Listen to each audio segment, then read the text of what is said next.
কুষ্টিয়ায় ৬ জনকে হত্যা মামলায় জাসদ সভাপতি হাসানুল হক ইনুর বিরুদ্ধে সাক্ষ্য গ্রহণ পিছিয়ে ৭ ডিসেম্বর নির্ধারণ করেছেন আন্তর্জাতিক অপরাধ ট্রাইব্যুনাল ২।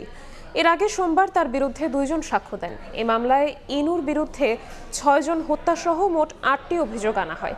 এদিকে আশুলিয়ায় ৭ জনকে হত্যা ও ৬ মরদেহ পোড়ানোর মামলায় জবানবন্দি দেন তদন্ত কর্মকর্তা জানে আলম খান।